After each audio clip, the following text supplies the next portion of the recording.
Good evening and welcome back to the Rory Talks Football channel, your daily Arsenal news updates, debates and my opinions. If you're new to the channel, please do subscribe. And if you could smash a like on the stream as well, that would be greatly appreciated. I hope you're all doing well. It's the day after.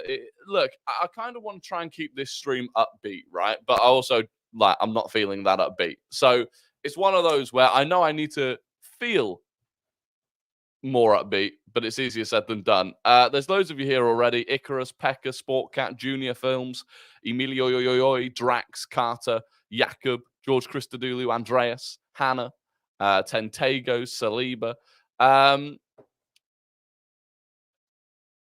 Is it lagging?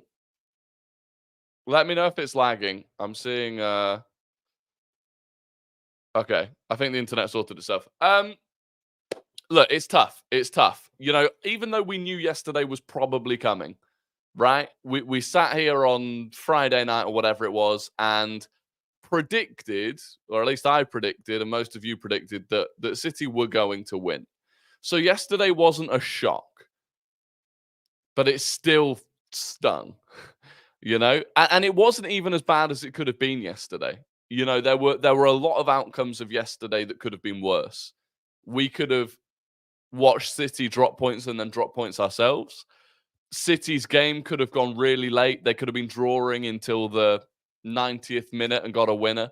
It could have been more painful yesterday, but it still stings. It still stings. And look, in some ways, you've got to be grateful that we're at least in the position where we can be hurt. You know, I feel like certain fan bases, they were celebrating yesterday. Chelsea fans were celebrating sixth yesterday. They were mocking Arsenal fans, you know, which says more about them than about us at the moment.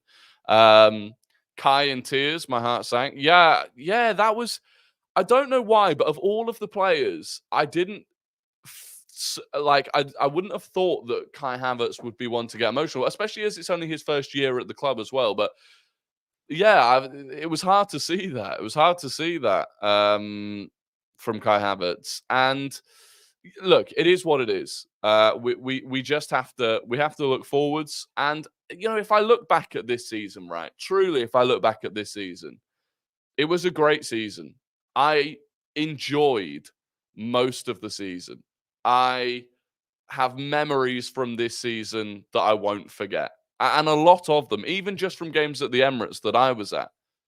You know, United, the two injury time goals against United, that Declan Rice goal, beating City late on, comfortably beating Liverpool, smashing 5 past Chelsea with Kai Havertz getting 2, the Porto penalty shootout, the first night back in Champions League football in 7 years, putting 6 past Lens, even the first Saka goal against Bayern Munich. It didn't even, you know, mean anything in the end, but there were so many of those moments. And, you know, yeah, at the end of it, we won nothing. And that's tough. And I look at some of those players and I do feel like they deserve to win something. I do feel like they deserve to win the league, some of them. And I hope that we can deliver that for them in the future. But I feel like we have to stay positive. We have to stay positive. We have to look forwards. There is room for improvement. I don't think we deserve to win the league. When some people say we deserved to win the league, I don't subscribe to that. I don't think we deserve to win the league. I think some of the individual players deserve to win the league. I look at someone like William Saliba that played every single minute in the Premier League this season. I think you could argue he deserved to win the league. We didn't deserve to win the league because we made too many mistakes in games that we shouldn't have done, you know? I think for me, people try and highlight different games. The big two for me are the 2 Fulham games. Both of the Fulham games are the ones that I look back on. But I don't even want to spend time looking back at all of those because it's just not worth it. You know, leading Fulham 2-1 when they were down to 10 men. You win that game, you see that game out, that's 2 points, that's the league. But then you never know. Maybe if we'd been further ahead of City, they'd have tried harder to beat us at the Etihad and they'd have achieved it. You never know. But overall, I'm confident. Overall, I'm grateful for the season that we had, even though it didn't go the way that we wanted to at the end. And look, this is just the reality of competing with City. Lee Gunner is a spec. How does he want Arteta out? No one actually wants Arteta out. No, there is not a single person. Genuinely, there's not a single person that wants it for their own financial gain. You simply cannot look at Arteta. And by the way, I know that from being in the stadium yesterday. As soon as we found out that Man City had won, the first thing the entire stadium did was chant Mikel Arteta's name. At the end of the game, pretty much everyone stayed in their seats and chanted Mikel Arteta's name, and chanted Kai Havertz's name, and chanted Declan Rice's name. Look, some people have agendas and they can run those. My favorite memory is saying, for fuck's sake, why is Rice taking the corner to fuck yes, what a corner. That was a good memory. By the way, even if you don't think that Mikel Arteta is the right person to win the league or to win anything with us, I've just read that Bayern Munich are looking at Vincent Kompany as their next manager. That's the state of the managerial market. I've read that Manchester United and Chelsea are looking at Kieran McKenna as their next manager. No one is out there that can come even close to Mikel Arteta. It was almost a celebration yesterday. Glad the fans stuck around. Fair play. Yeah, it was. It was a celebration. And look, some people don't get that. But, this is where I have to try and balance two things, right? Because, and I made a video on this today, that the social media era of football fandom is killing like what it actually means to support a club, because every single week this season, I've been excited to watch Arsenal play. I couldn't say that 3 or 4 years ago. Every single time I'm on the way to the Emirates, I'm buzzing to be there. And pretty much every time, bar a couple, I've left the Emirates with great memories, with a massive smile on my face. It's not just about winning trophies. Yes, everyone wants to win trophies, and that is the ultimate goal. But you can still have a good season without winning them. And you can still, if Man United win the FA Cup, I still don't think that they've had a more enjoyable season than Arsenal. Would you be angry if William Saliba had a fear of flying? I don't know what that means. Immensely proud of the team and squad and so optimistic for the future. Exactly. You can blame plastic fans like CFC Modern Trey, worst type of fan. Well, I think it is that. It's that there are now a section of fans who don't actually get enjoyment out of the team. They don't actually get enjoyment out of supporting the team. They get enjoyment out of battling people on social media. And so for them, if we finished 8th but won the Carabao Cup, and they could use that trophy as a way of winning arguments on Twitter, they'd rather that. They'd literally rather that than to have a season where they're enjoying going to the football and watching the football. So it's bizarre. It's bizarre. But obviously, on the other side of that, I am very active on social media. And so obviously when like my comments and DMs and stuff over the last 24 hours have just been absolute hell. And so in that sense, I'm like, yeah, absolutely. My life would be a lot easier if we just won a Carabao Cup this season, just to at least get rid of the people wittering on about being trophyless and stuff. But I wouldn't swap it. I would not swap this season for a season where imagine Chelsea's season, but if they'd won the Carabao Cup as well. I wouldn't swap my season for that. Not in a million years. Gutted, but happy to see Erdegaard's post-match interview. Yeah. How long do you think Arteta will stay at Arsenal? A while. The constant hate we're getting from every corner is tiring. When we were shit, we didn't rub it in good teams' faces when they won most weeks. Yeah, it's bizarre, to be honest. Everyone talks about how unbearable Arsenal fans are, but then it's like, well, can you blame us? When we've had a great season, better than 18 other teams in the league, but all of the talk is about Arsenal. It's The way I look at it, without Arsenal and Liverpool, the Premier League would have been wrapped up a few weeks ago. Oh, yeah, it would. Without Arsenal the last 2 years, there would have been no title race. I would never swap this second place for an FA Cup. Only Champions League will I trade. Yeah. Arsenal are the most hated club because we've always been good. It's not even because we've always been good. And again, this is the social media age, right? At the start of the real social media boom, when it came to football fandom, at the start of that boom and through most of the early years of that boom, Arsenal were the banter club.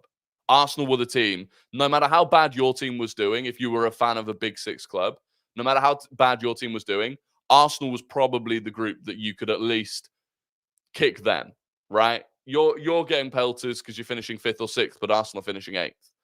So they've all grown up on that.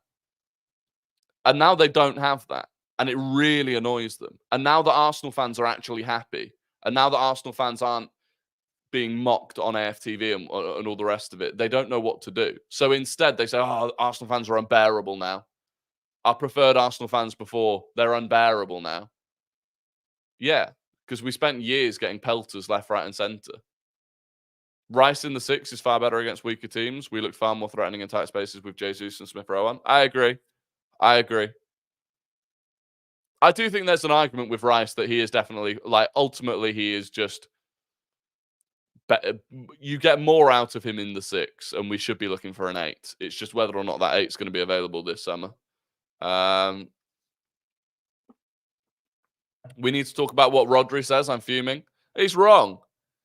And this is what I'm saying. Like, and the thing is, Rodri has 100% taken that from Twitter. And this is the thing. These players, they read Twitter. And Rodri has taken that opinion from fucking Haaland role, or whatever he's called, Erling role, De Bruyne season, whatever they're called. You know, Arsenal's mentality was... Last season, you could question Arsenal's mentality. This season, they fixed the mentality. Like, it's undebatable that the mentality was fixed this season. We dropped fewer points in 2024 than City did. That's not a mentality issue. And the way that we played at Man City, we could have won the game. You know, people always talk about that game as if we literally didn't get out of our own half and created nothing. If Rodri picks out Martinelli in the 85th minute, we win the game. And we win the league. What did he say? Rodri said that the reason that Man City won the league and Arsenal didn't was because we don't have the same mentality as them. And then he said he knew when we went to the Etihad and played for a draw instead of playing for a win that we didn't have the mentality. Arsenal winning FA Cups equaled, it's a minor trophy. Who cares? You're not challenging for major honours, but yeah, we're challenging but not winning trophy. Oh yeah, when Arsenal only won FA Cups and qualified for top 4, it was mocked. So why should we pretend that it's a big thing now when we were winning them it wasn't? I mean, the issue with Rodri as well, right, is that Rodri does this all the time.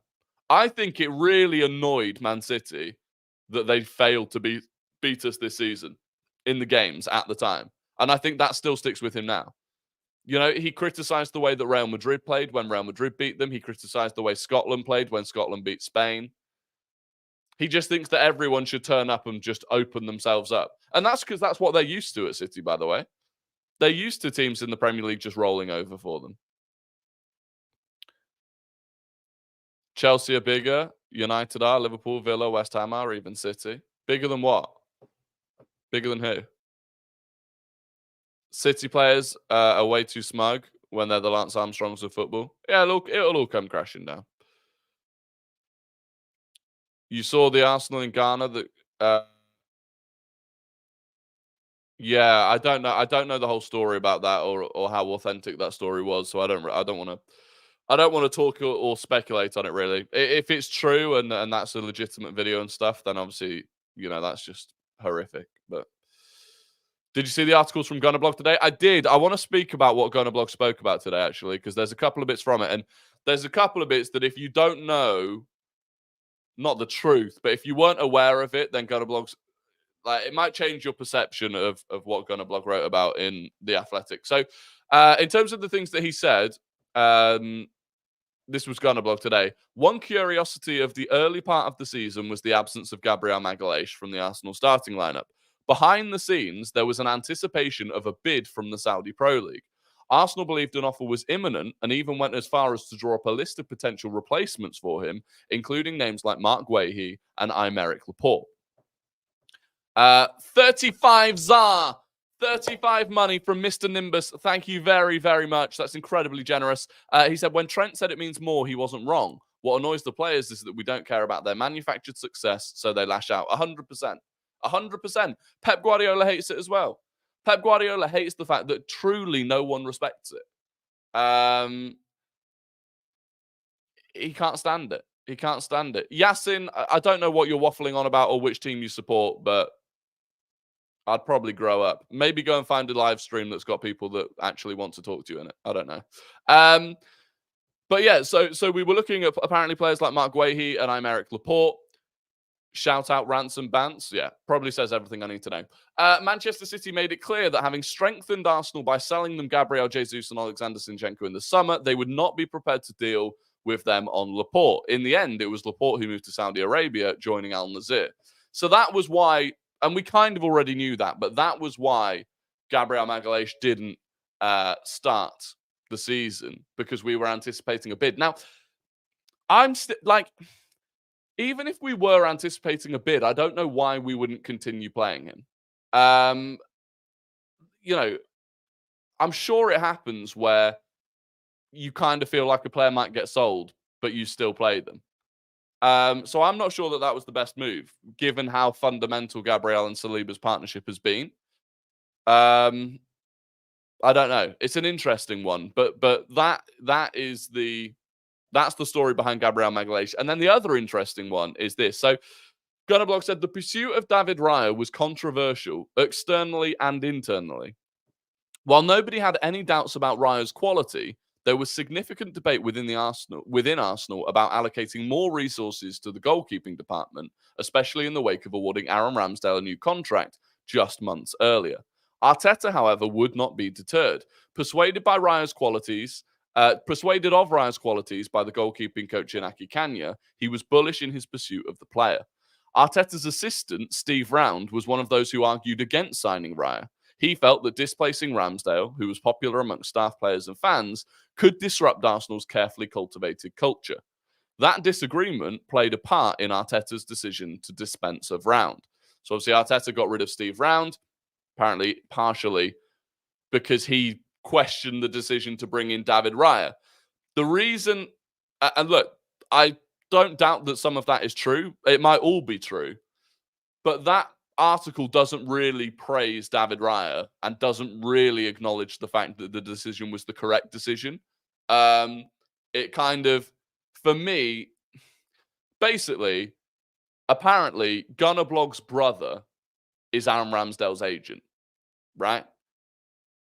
So I'm like, if that is true, then there's a, if his brother is Ramsdale's agent, there's a bit of a conflict of interest in that article.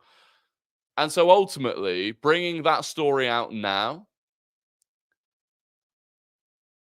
and not really respecting the fact that the decision was the correct decision and that David Raya comfortably won the Golden Glove and that our defense and clean sheet record was really nothing to do with not winning the league. It's just like, it's interesting. I just think that's a bit of a conflict of interest. Gunnerblog's relationship with the Ramsdale camp makes me question everything he says about Raya. The thing is, it wouldn't even be a problem if within this section he had praised and acknowledged that it was the right thing.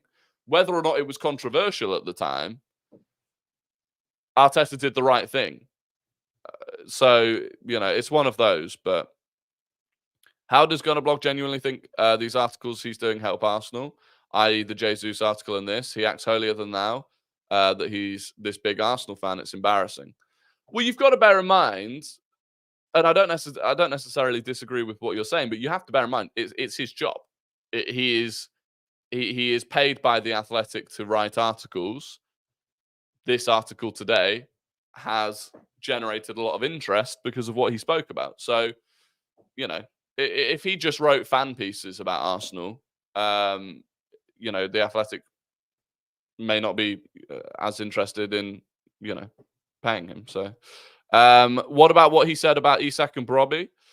That didn't come from Gunnerblog, I don't think, or was it in that one? The news on Brian Brobbey, and this one's interesting. So this came from Miguel Delaney, or the bit that I got it from was from Miguel Delaney, who's not as big he's not as great a source as some of the others, Delaney. But he said Arsenal are seeking to sign a prime striker before the pre-season tour, with Newcastle's Alexander Isak and Ajax's Brian Brobbey top of the list.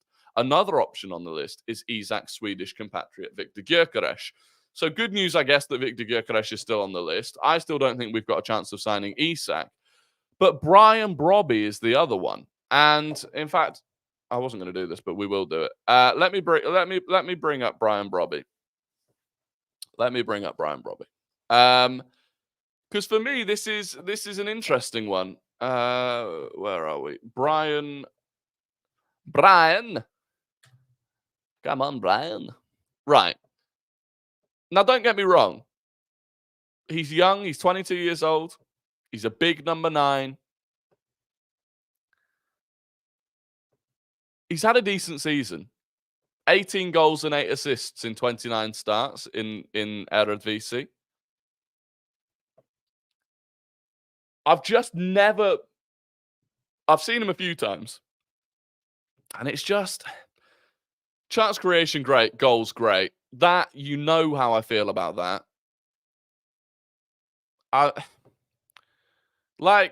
If you go per 90 on this is good. This is good. This isn't bad. Touches worries me a little bit. But I just don't feel like he's in the same bracket. I don't feel like he's in the same bracket as Gyökeres or Isak. And I'm not really sure where it's come from. Yeah, Miles, I think you did get... we had, in the last couple of streams, we had a lot of gifted memberships. So I think you might have been gifted a membership. But yeah, Brian Brobbey. So according to Delaney, he's top of the list with Isak. Now, Victor Gyökeres scored a first half hat-trick in the final game of the season for Sporting. So the steam train for Victor Gyökeres is still absolutely motoring.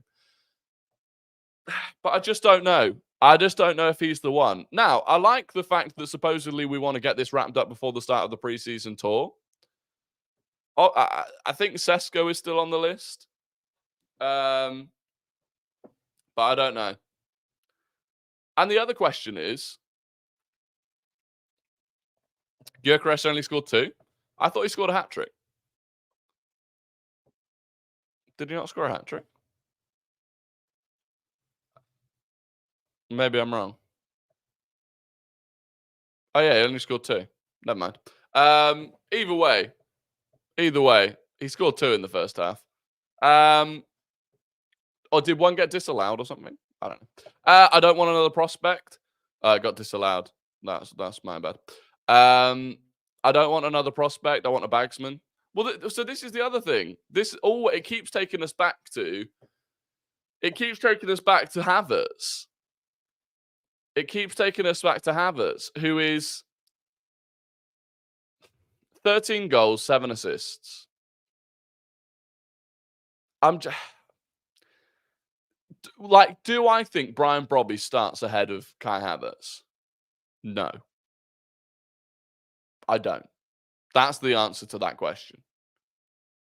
Now, do I think a Victor Gyökeres or an Alexander Isak could? Alexander Isak. Yeah, I do. I think long-term they could end up starting ahead of Havertz. I don't think a Brobbey could. And at that point, I'd rather focus on the 8. I'd rather focus on the partner for Declan Rice. But I don't know. Apparently, we want to get all of the business done before the start of pre-season again, which is pretty much what we did. Other than David Raya, that was basically what we did last season. That would be good. The difficulty of doing that this season is the Euros and Copa America. There's not a lot of time post Euros, Copa America, pre going on pre-season. So it's going to be quite difficult. But we'll see. Goalkeeper, centre back, 8-6, Saka backup. These are the musts. Maybe. Eze. Yeah, I mean, Eze would be a great option. Eze would be a great option as a versatile player. Did you like Martinelli yesterday? Martinelli yesterday was good, but still... Martinelli yesterday was good, but still, for me, showed the things that I've been a little bit worried about him this season. And I've said, I give him next season, I give him a consistent left central midfielder and a consistent left back, and I allow him to have more support around him. I want to see that again before I judge him. But he's still... And he was playing on the right-hand side yesterday, Smithy, like you said, which is, not his best position.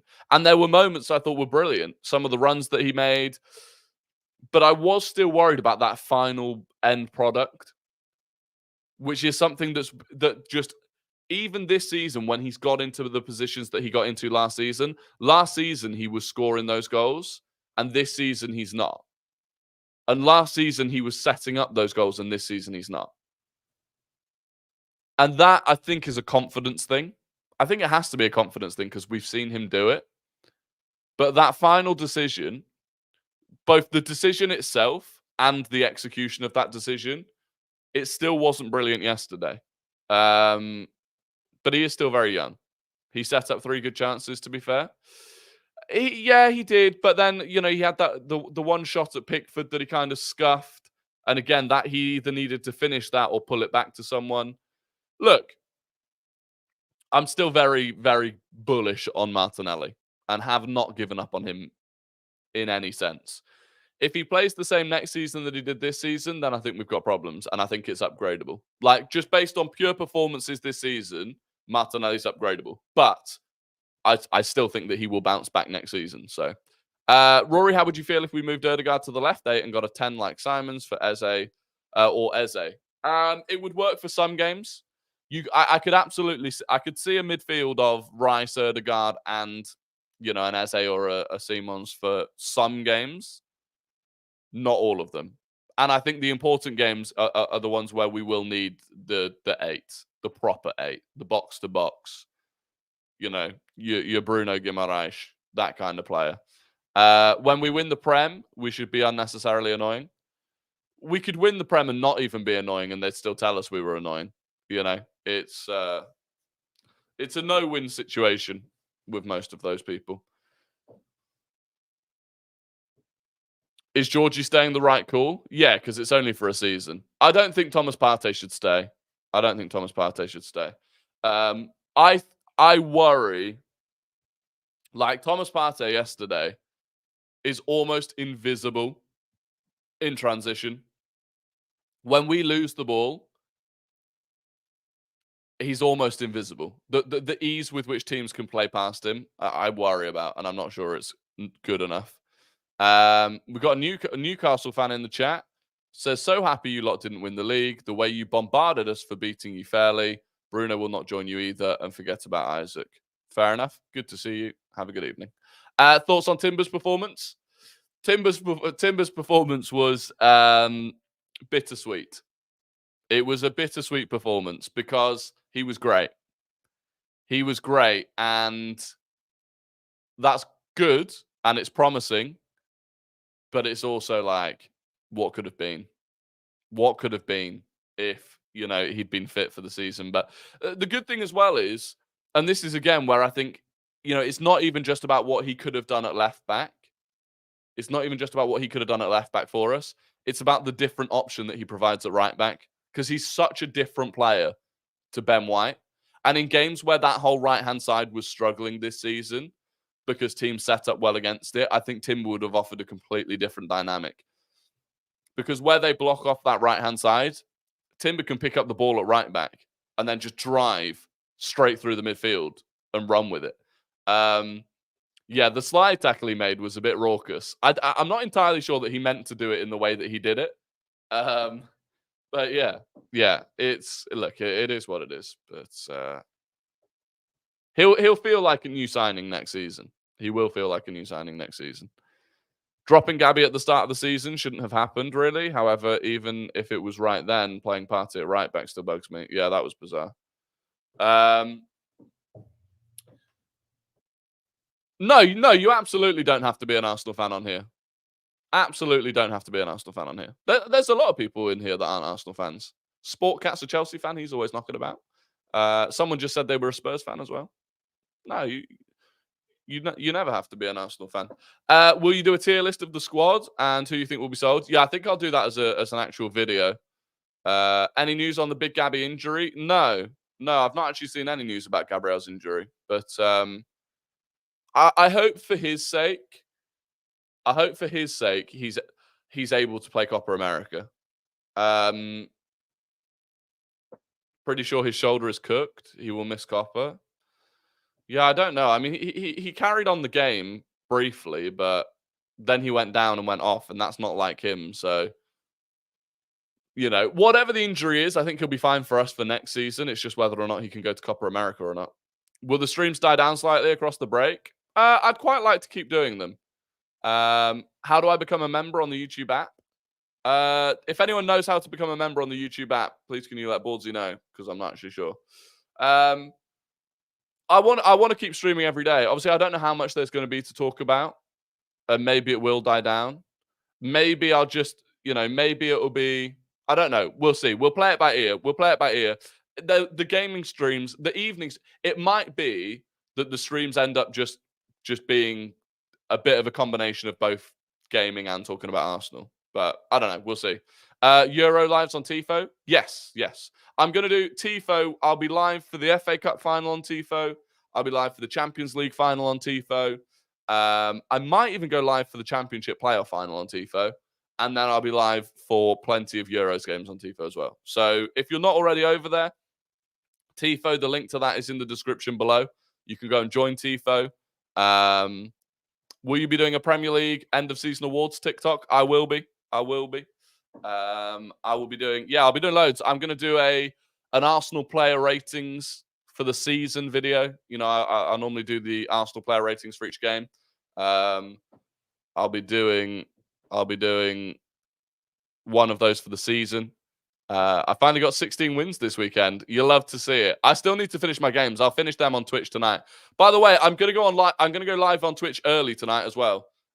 Link to Twitch is down in the description. I'm gonna go live at like 9. My girlfriend is away on work, so I've literally just got nothing to do other than finish this, eat some dinner, and then I'm gonna go live on Twitch. So yeah, it'll be FIFA and The Last of Us. Not sure you can become a member on mobile on some channels. Oh, maybe not. I'm not sure. Gabby in the lap of honor looked in immense pain in the sling. Copper isn't looking likely. That's brutal. Yeah, I'm gutted for him if that's true. Anyway, it is time for Guess the Gooner. I'm going to give you 5 clues about an ex or current Arsenal player, and you have to guess who that player is in the chat. First person to get it right wins the immense pride and respect of the Rory Talks Football community. So get your fingers on your keyboards. We are starting now. Clue number 1. This player is 32 years old. Clue number 1, they are 32 years old. Clue number 2, they have only played for 2 clubs in their entire career.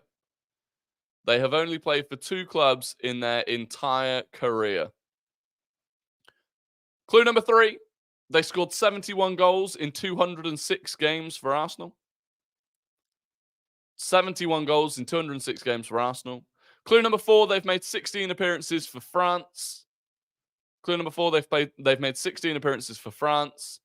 And clue number 5, they joined from Lyon in 2017 and returned to them in 2022. They joined from Lyon in 2017 and returned to them in 2022. There you go. Let me make sure I don't get VAR checked. And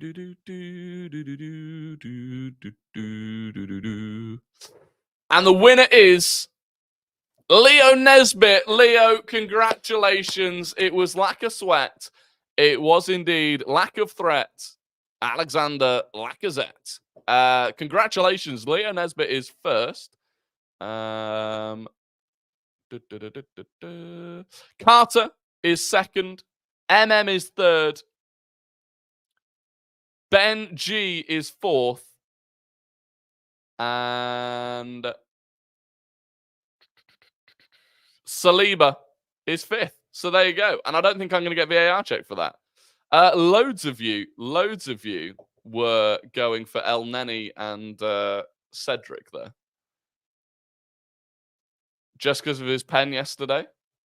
Yeah, he scored a brace last night. Someone guessed Saka so long ago, it's over for us. Yeah, well, Leo got it early. I didn't realize Laka was 32. Thought he'd be mid-30s by now. Yeah, he is a bit younger than I thought. Joining late today, we'll watch back. Appreciate it, Leeds Gunner. Anyone that watches these back, I appreciate you. Who do you want to see in the Euro squad tomorrow? To be fair, I'm not really bothered. There's 26 players going, so I can't imagine anyone's going to miss out that I'll be that bothered about. Where do you think Kivior and Tomiyasu fit in next season? I only think one of them does. Honest truth, I only think one of Tomiyasu and Kivior fits into the squad next season. And it was interesting, for example, the fact that yesterday when Gabriel went off injured, the substitution was not Kivior for Gabriel. It was Zinchenko and moving Tomiyasu to left centre-back. We'll see. Only 50 likes at the moment. Come on, guys. Yeah, if you could like the stream, that would be sensational. Would you loan Kivior out? I'm not sure we can at the moment. What does your team look like on foot? It's pretty stacked. Come and join the Twitch stream later on and you can see for yourself. How many signings would you like? 5. I think 5 signings is the optimal. And one of those 5 will be a goalkeeper, backup goalkeeper, in my opinion. Left centre-back Tommy looking great. Yeah, that's the thing. That's why I'm like, okay, so if we go out and buy Jorel Hato, a defender at least has to drop. As it stands, if Timber comes back into the squad, we've already got one defender too many. The only reason that Timber was able to be in the squad yesterday without us dropping one of the defenders off was because Saka was injured. Had Saka been fit yesterday, I think Kivior would have not been in the squad to get Timber in. If we then go and buy someone like Jorel Hato as well, then that's Kivior, potentially Kivior and another defender somehow that you have to phase out. It could be Zinchenko. But either way, I don't see the room for Tomiyasu and Kivior. 0 deaths tonight on Twitch. We will be there. Honestly, 0 deaths on Twitch tonight. 0 deaths. Sad to see Cedric leaving. Yeah. Cheers, Cedric. Anyway, it's time for Guess the Non-Gooner. I am going to give you the entire career path of a player who does not and has not played for Arsenal. You have to guess who the player is in the chat. First person to get it right wins the immense pride and respect of the RoryTalksFootball community, but not as much respect as Leo Nesbitt currently has. This player started their career at Willem Youth Academy. They went to FC Groningen. They went to Celtic. They went to Southampton. And they went to Liverpool. Willem, Groningen, Celtic, Southampton, Liverpool. Who is the player?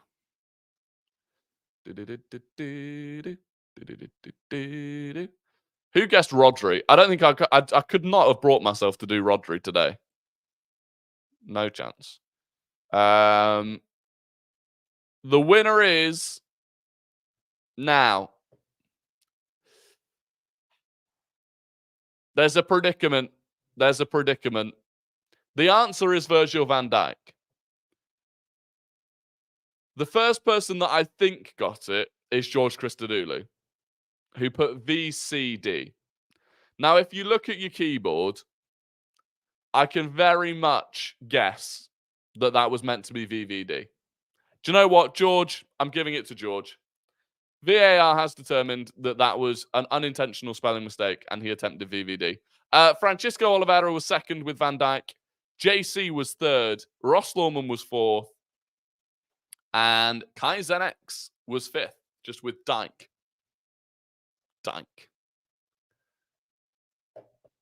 VCD counts. I think it counts.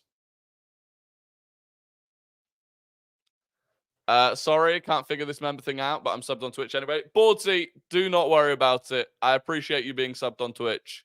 Do not worry about it. Yeah, exactly. VCD couldn't really have been anything else, right? It's just a child's mistake. It is just a child's mistake. We've currently got 115 people watching. That's an interesting number, isn't it? 115. What was your favourite moment from the season?